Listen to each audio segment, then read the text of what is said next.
আসসালামু আলাইকুম guys, welcome back to my channel.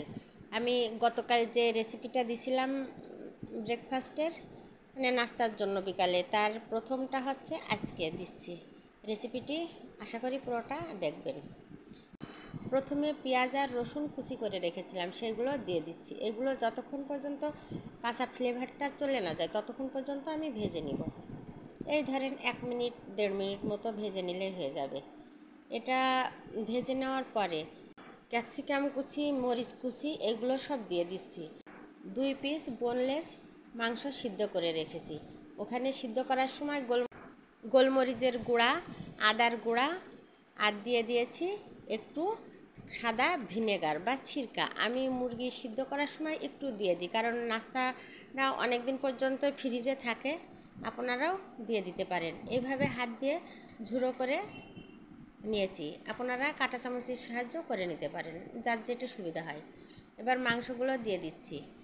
আমি এই পুরটা বেশি করে তৈরি করেছি, মানে অনেক খাবারই তৈরি করব, ওই জন্য আগেরগুলো দিয়ে দিয়েছি আর এটা আজকে দিচ্ছি। এগুলো সুন্দর করে মিশিয়ে নিলাম।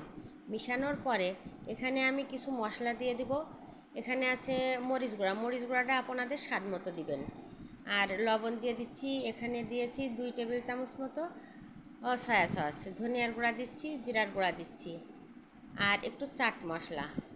এখানে কিন্তু গাজরও আছে, দেখতেই পাচ্ছেন। এগুলো সব দিয়ে ভালোভাবে মিশিয়ে নিব। মিশানোর পরে চিকেনের যে সিদ্ধ করা পানিটা ছিল ওটা কিন্তু রেখে দিয়েছি, ওইটা আমার পরে কাজে লাগবে। এটাই যে মোটামুটি মিশানো হয়ে গেছে। আমি 4 টেবিল চামচ ময়দা বা আটা মেপে রেখে দিয়েছি। পেঁয়াজ রসুন ভাজার সময় কিন্তু একটু তেলের সাথে 1 চামচ ঘিও দিয়েছিলাম। এখানে এবার একটু ঘি দিয়ে দিচ্ছি, দিয়ে ময়দাটা ভেজে নিব যতক্ষণ পর্যন্ত কালারটা চেঞ্জ না হয় বা কাঁচা গন্ধটা চলে না যায়। আস্তে আস্তে ভেজে নিচ্ছি। ভেজে নিয়ে এখানে আমি ভাজার পরে একটু দুধ দিয়ে দিব, মানে ছোট 1 প্যাকেট দুধ অর্ধেকটা দিয়ে দিব। দিয়ে সেই চিকেনের যে পানিটা ছিল সেই পানিটা পুরোটা দিয়ে দিব। দিয়ে এবার সব একসাথে সুন্দর করে মিশিয়ে নিতে হবে। মিশিয়ে নিয়ে যতক্ষণ পর্যন্ত গ্রেভিটা একটু মানে শুকনা শুকনা না হয়ে আসে ততক্ষণ পর্যন্ত এটা জ্বালিয়ে নেবেন। আপনারা কিন্তু এখানে দুধও ব্যবহার করতে পারেন, লিকুইড দুধটা দিলেও হয়ে যাবে। এটা মানে আলাদা করে কিন্তু সুন্দর করে মিশিয়ে নেবেন, যাতে আটার ভিতরে একটু দলা বেঁধে না থাকে। সুন্দর করে মিশানোর পরে চিকেনটা মেশাবেন, তাহলে ভালো হবে। এই সময় কিন্তু চুলার হিট একদম লোতে দিয়ে রাখবেন। আর এখানে ম্যাগি যে স্বাদ মশলা আছে ওটা আপনাদের ইচ্ছা হলে দিতে পারেন, না হলে নাও দিতে পারেন, কোনো সমস্যা নাই। ধনিয়ার পাতাও দিতে পারেন। ধনিয়ার পাতাটা আমি দিব না, এটা ধনিয়ার পাতাটা আমি পছন্দ করি না। মানে আর একটা লেবুর পিস দিয়ে দিচ্ছি, মানে চিকেনের যে একটা গন্ধ থাকে লেবুটা দিলে ওটা চলে যায়। আর ভিনেগার দেওয়া আছে, আর তো গন্ধ থাকবে না। এখানে দিয়ে দিচ্ছি টমেটোর সস।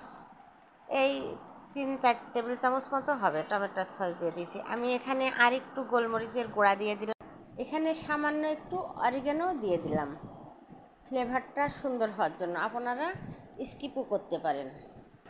পুরটা এইভাবে রান্না করে দেখবেন, খুবই টেস্টি হয় এবং সুস্বাদু। আর যে কোনো খাবার বানালে না খুবই মজা লাগে। আপনারা বাসায় ট্রাই করতে পারেন। আমি এইগুলো দিয়ে চিকেন বল বানিয়েছিলাম, বা চিকেন বান যেটাই বলতে পারেন, সেটাই রাইট।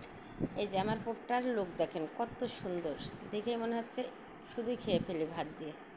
এদিকে আটাটা মাখিয়ে রেখেছিলাম, এটা মাখাইছি হালকা কুসুম গরম পানি, দুধ আছে, ময়দা আছে আর ইস্ট আছে, আর স্বাদ মতো লবণ আছে।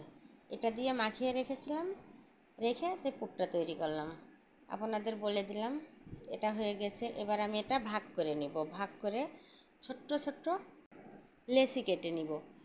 প্রথমে 2টা করেছিলাম, তা অনেক বড় বড় হয়ে যাচ্ছিলো, সেগুলো কেটে আবার ছোট ছোট করে নিয়েছি। আমি এই প্রথম 2টা বড় হয়েছে দেখতে পাচ্ছেন। আমি এইভাবে করে নিচ্ছি, এইভাবে করে নিয়ে সবগুলো সেট করে নিচ্ছি।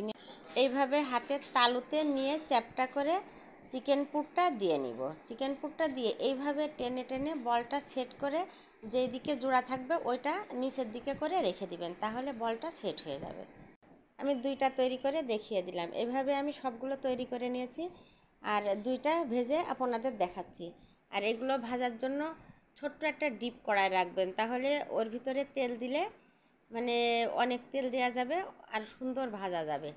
আর মেলানো জিনিসে দিলি তেল পর্যাপ্ত দেওয়া লাগে, আর ডিপ কিছুতে দিলি তেল অল্প দিলে হয়ে যায়। আমি প্লেটে একটু ঘি মাখিয়ে নিয়েছি, এগুলো তৈরি করে সব প্লেটে সুন্দর করে রেখে দিচ্ছি, কারণ এগুলো আমি ডিপে রাখবো, জমে গেলে যাতে উঠাতে আমার সুবিধা হয়। এইভাবেই তৈরি হয়ে গেল আমার চিকেন বান।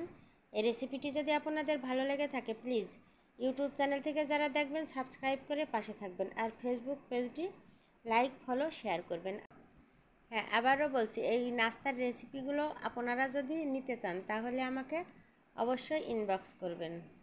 ফ্রোজেন অনেক কিছুই থাকবে, পরাটা, রুটি, আপনারা যে যেটা নিতে চান, চিকেন নাগেটস।